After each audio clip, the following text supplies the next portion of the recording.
have three amazing human beings here, and it's great to have a chance to honor them. My privilege is to be able to present the Liberty Science Center 2015 Genius Award to our second honoree, Jill Tarter. You know, are we alone or not? That is one of the most intriguing questions. Are we alone in the universe or not? And Dr. Tarter has searched for evidence of extraterrestrial intelligence for the past several years. Here, let's look at the video.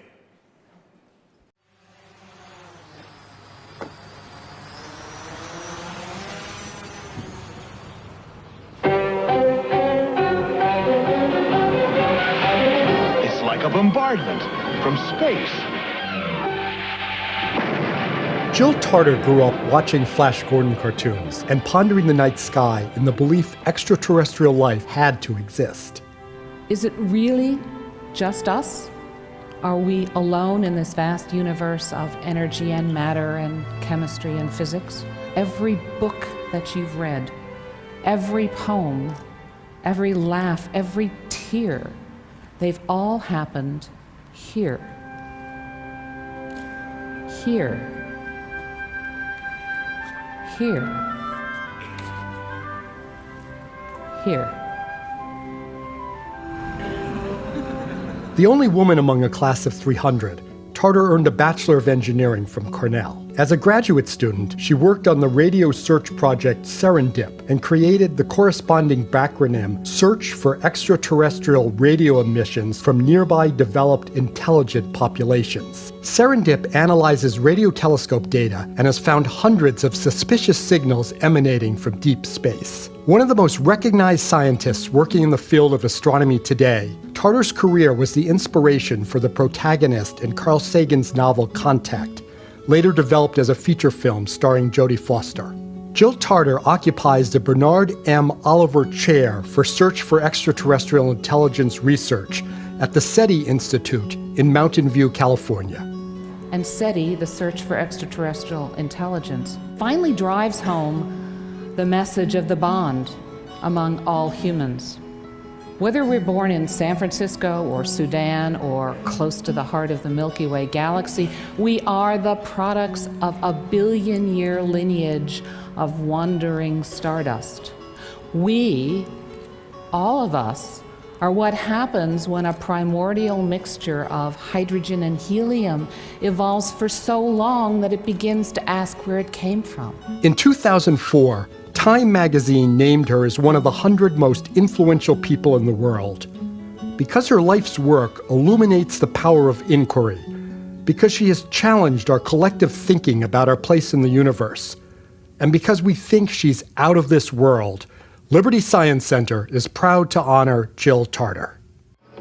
Out of this world, anyway.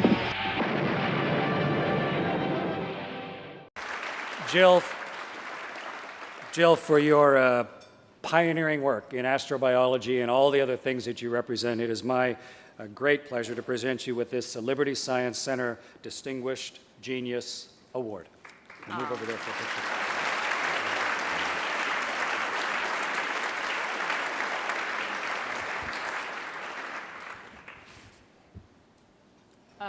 Well, Paul, and thank you, Chris.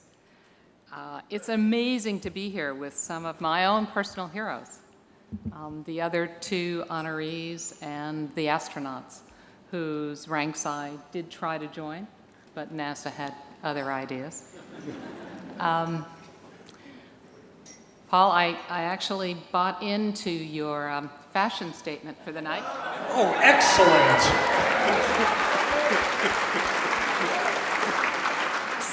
So now I hope that you will buy in as you develop this amazing SciTech City with your K through 12 school.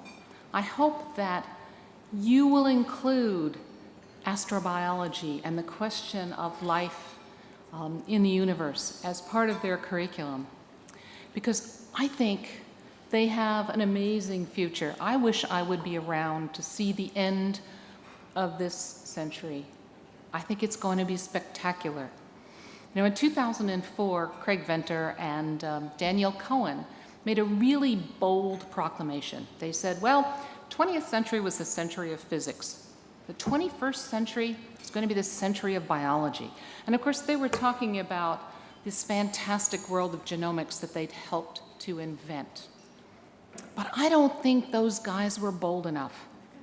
I think the 21st century will be the century of biology on Earth and beyond. I think that's what your students have in their future and in their career paths, and I can't think of anything more exciting. Chris tried to get me at dinner to give him my odds of what's the probability, is there anyone else out there?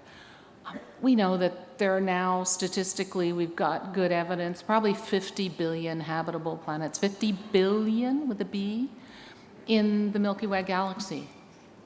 But I still think that the most intelligent thing that's ever been written on this question is the last sentence of the very first scientific paper on SETI. It was published in Nature. The co-authors were Philip Morrison and Giuseppe Cocconi. That sentence said, in talking about SETI, the probability of success is difficult to estimate.